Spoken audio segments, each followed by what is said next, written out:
Hai kawan, video ini membahas tentang teori Bonhoeffer tentang kebodohan, bahwa kebodohan adalah musuh yang lebih berbahaya terhadap kebaikan dibandingkan kebencian.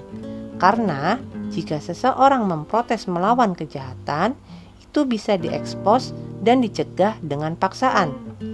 Sedangkan melawan kebodohan, kita tidak berdaya.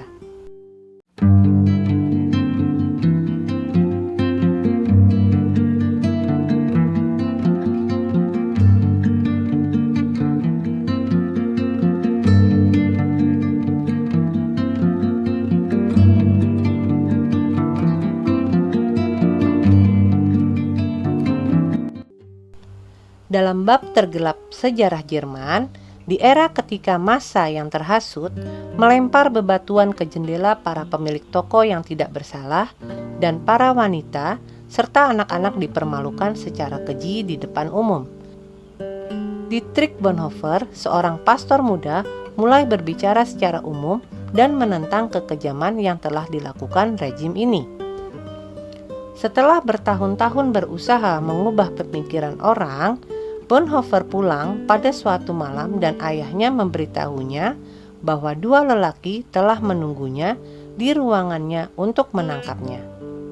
Di dalam penjara, Bonhoeffer mulai merenungkan bagaimana negaranya yang memiliki banyak pujangga dan pemikir telah berubah menjadi sekumpulan pengecut, penjahat, dan kriminal. Pada akhirnya dia berkesimpulan bahwa akar masalahnya bukanlah kebencian, melainkan kebodohan. Dalam surat dari penjaranya yang terkenal, Bonhoeffer berargumen bahwa kebodohan adalah musuh yang lebih berbahaya terhadap kebaikan dibandingkan kebencian.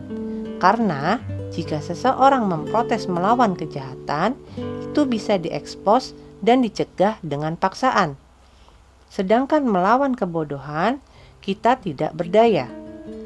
Baik protes maupun menggunakan paksaan tidak akan ada hasilnya dalam hal ini. Akal tidak berguna di hadapan kebodohan. Fakta-fakta yang bertentangan dengan prasangka orang bodoh tidak perlu dipercaya, dan ketika tidak terbantahkan, semua itu dikesampingkan karena tidak penting dan insidental. Dalam semua hal ini, si orang bodoh merasa puas, dan karena mereka mudah marah, mereka menjadi berbahaya dan suka menyerang.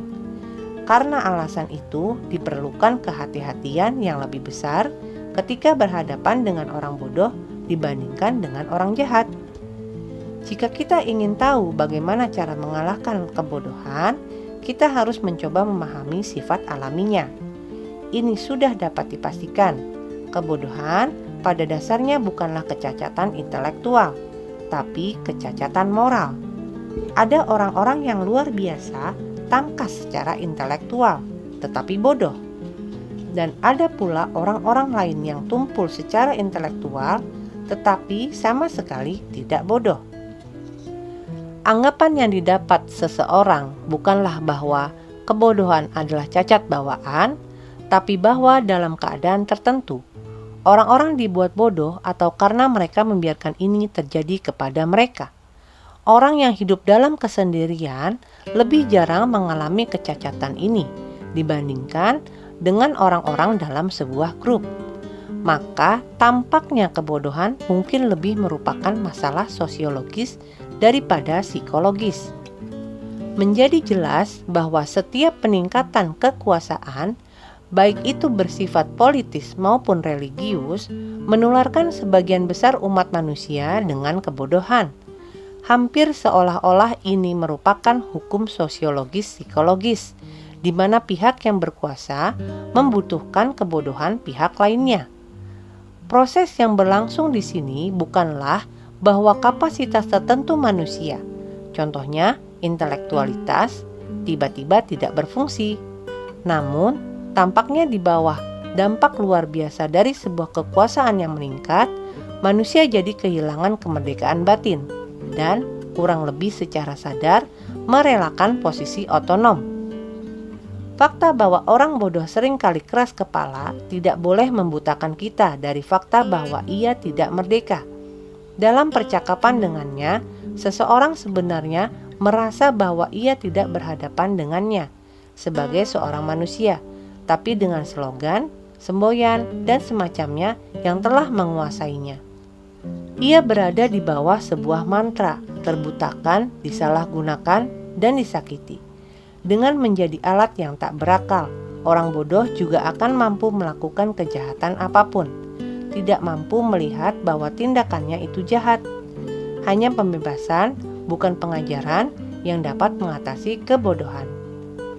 Di sini, kita harus menerima fakta bahwa dalam banyak kasus, sebuah pembebasan internal yang murni hanya bisa dilakukan ketika pembebasan eksternal telah lebih dulu dilakukan. Hingga saat ini, kita harus meninggalkan sebuah upaya untuk meyakinkan si orang bodoh itu. Bonhoeffer wafat karena keterlibatannya dalam sebuah plot terhadap Adolf Hitler pada sebuah fajar pada tanggal 9 April 1945 di kamp konsentrasi Flossenbürg, hanya 2 pekan sebelum para tentara dari Amerika Serikat membebaskan kamp itu. Tindakan tidak berasal dari pemikiran, tetapi dari sebuah kesiapan bertanggung jawab.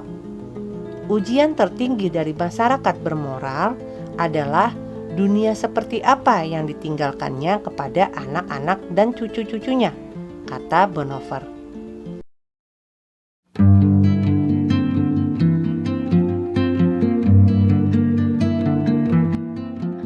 Semoga video ini bermanfaat. Jangan lupa subscribe, like, dan nyalakan notifikasinya.